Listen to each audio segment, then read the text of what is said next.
Sjálfsdýrkun óvinarins eftir Sindra Kristjánsson. Formáli. Ástæðan fyrir því að ég skrifaði þessa bók af því að ég gekk í gegnum þetta en fannst enginn skilja mig og skildi þetta ekki einu sinni sjálfur. Ef maður átti að sjá þessu fyrr þá þarf það ekki að versna áður en maður sér þetta. Þetta ekki bók túlkanir og vísindaskýringar. Það fagfólk og líka fólk með reynslu sem hefur lausn á svona málum og gæti verið gott að leita sér hjálpar hjá. Þegar maður blandar þekkingu og reynslu saman, þá eykst skilningurinn.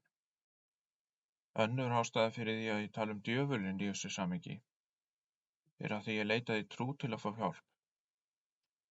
Ég ætlast ekki til þess að neitt sé trúaður eða vantrúaður, en áður hafði ég leitað í neikvæða og slæma hluti, að því ég skildi að eitthvað var að, en vissi bara að það var slæmt. Það var ekkert gott sem ég tengdi við, þannig að það slæma var það eina sem huggaði mig.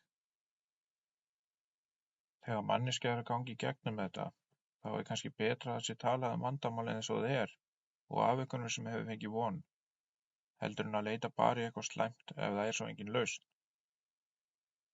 Eða þá að vera jákvæður og óraunsæjan hátt. Að tala það slæma þarf ekki alltaf að vera í röngum hug. Ég reyni að flækja þetta ekki.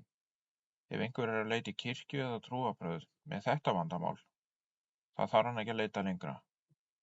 Þó ég hafi ekkert á móti trúarbrögðum ef þau hjálpa. Eftir að hafa leitað í trúarbrögð með litlum árangri og verið í meðvirkum samböndum, þá fór mig að dreyma drauma, sem ég skildi ekki alveg fyrr en seinna að þarna var narsissismi. Að vita það ekki nóg til að komast út úr því, en það góð byrjun til að leita sér síðan hjálpar, af því að maður gerir ekkert svoleiðis einn.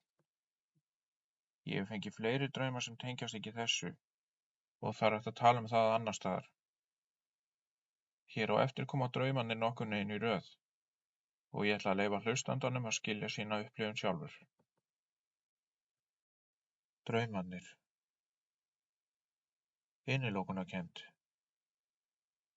Mig dreymdi að ég var lokaður inn í rými þar sem var ekkert, engin húsgögn og engir gluggar eða hurðir. Ég fann slæma tilfinningu eins og ég var að kafna og vildi komast út. Eiginlega ekki hægt að útskýra það. Slæm hljóðlát orka. Ég varð að komast út en gat það samt ekki. Mikil örvænting. Ég fann líka fyrir einmanaleika og fannst að enginn vissi af mér hana. Draugur. Sample complete. Ready to continue?